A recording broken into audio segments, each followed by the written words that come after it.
Welcome to this explainer. Have you ever wondered why your sleeping brain sometimes feels way less like a peaceful sanctuary and, well, a lot more like a messy computer that's just randomly misfiring? If so, you are definitely in the right place. Today, we're going to dive right into the fascinating, weird, and honestly sometimes terrifying world of sleep glitches.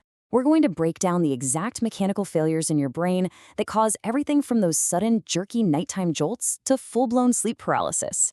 So, here's our roadmap for tonight. We're taking a chronological journey through a single night's sleep, covering the powering down phase, deep sleep errors, the REM realm, booting up, and finally, being awake but glitching. Let's get into it.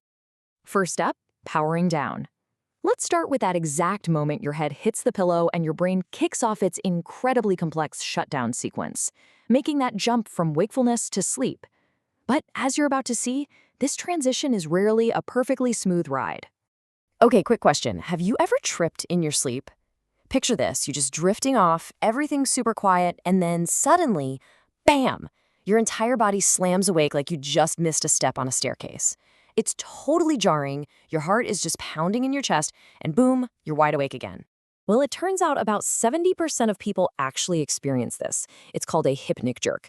Here's what's happening. As your muscles relax during that shutdown process, your brain sometimes completely misreads that sudden loss of muscle tone as actual physical falling. So what does it do? It fires off a massive, completely unnecessary jolt of electricity to catch you. Researchers actually think this might be an evolutionary leftover from back when our ancestors slept in trees, to keep them from falling out. So your bed might be safely on the ground, but apparently your brain never got the memo. Now, while a hypnic jerk is a motor glitch, other people experience sensory glitches. For roughly 10% of people out there, this whole shutdown phase includes something called exploding head syndrome. I know, the name sounds absolutely terrifying, but it's actually a completely harmless glitch.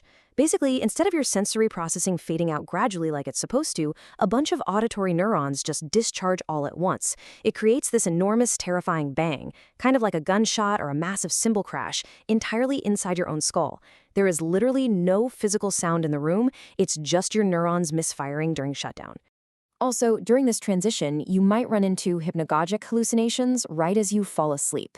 This is stuff like seeing weird geometric shapes or suddenly hearing your name being called. On the flip side, hypnopompic hallucinations happen as you wake up.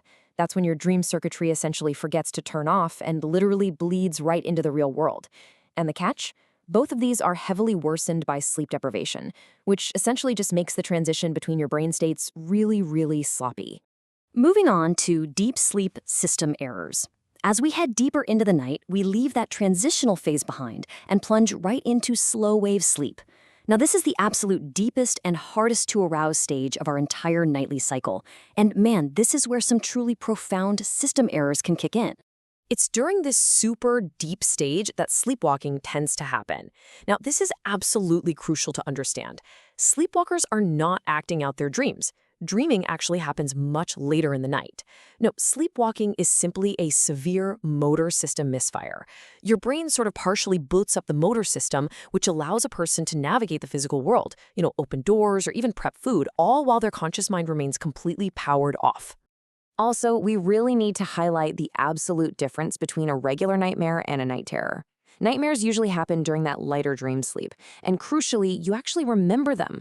Night terrors, though, those happen right down in deep, slow-wave sleep. They involve extreme, undeniable physiological panic. We're talking heart rate soaring up to 180 beats per minute. The person might literally be sitting straight up in bed screaming, but they are entirely unreachable. They're practically unconscious, and they are going to remember absolutely zero of this the very next morning. So what happens if you actually force the brain to wake up from this incredibly deep, slow-wave state? Well, you might just trigger a confusional arousal. Basically, if you're abruptly awoken, your brain gets stuck halfway between sleep and wakefulness. You might sit right up and start talking to someone, but you are operating with severely impaired cognition. You could be highly disoriented, totally agitated, and once again, you probably won't remember a single bit of the conversation the next day. All right, let's talk about the REM sleep realm. As we shift into this next stage, we enter rapid eye movement sleep. This right here is where your brain decides to run its most vivid simulations, and your state of consciousness actually starts to closely mimic being fully awake. Because it's such a highly active state, a whopping 66% of people are actually going to sleep talk at some point in their lives. But hey, before you start panicking, this is rarely about revealing your deep, dark secrets. It's honestly just the brain harmlessly leaving its microphone on by accident. It's just broadcasting these entirely meaningless verbal fragments from partially active networks. You aren't running some secret conscious monologue. Your brain is literally just vocalizing its own background noise. Now, because REM sleep involves such intense, vivid simulations, your brain desperately needs a solid safety protocol. Enter REM atonia. This is the biological mechanism that temporarily paralyzes your muscles while you're dreaming. It's there so you don't actually physically act out all those crazy dreams and end up hurting yourself. It is a completely brilliant safety feature. Right up until, well, until it glitches. And let me tell you, that glitch is terrifying. For roughly 20% of people, you wake up, your consciousness comes fully online, but that REM atonia paralysis, it just stays locked in. You literally cannot move a muscle. And because you're suddenly paralyzed, your brain's threat detection system goes into total panic mode. It literally invents a malevolent presence in the room just to try and explain to you why you're trapped. This is exactly why, across centuries and across totally different cultures, people keep reporting seeing things like the old hag, or an incubus, or some creeping shadow person. It is just your brain hallucinating an excuse for its own mechanical failure. Wild, right? Which brings us to booting up, those fun waking glitches. Morning finally rolls around, and it's time for the brain to boot back up. But, just like an old desktop computer, transitioning back to daytime reality is almost never an instant process. When that alarm finally goes off, you are very likely going to experience something called sleep inertia. This is basically a 10 to 30-minute window of severe lag where your cerebral blood flow is running super low and your prefrontal cortex, the part of your brain that handles all your rational thought, is literally still logging on. During this specific window, your cognitive performance is measurably worse than if you had just stayed awake all night. So honestly, if you make a terrible decision first thing in the morning, absolutely blame the sleep inertia. But sometimes your brain's simulation software is running so smoothly that it completely fools you. I'm talking about false awakenings.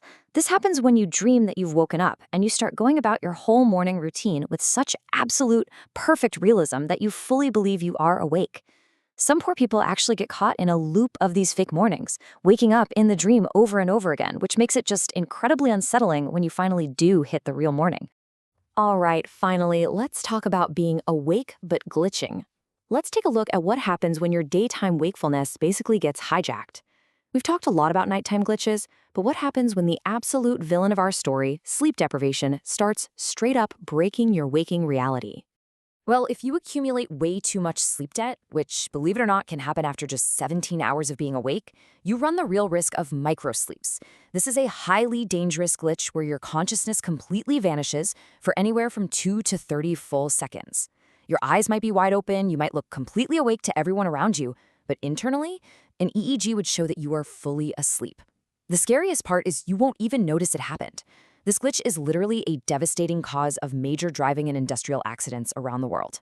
And you've got to remember, your brain always collects its debts.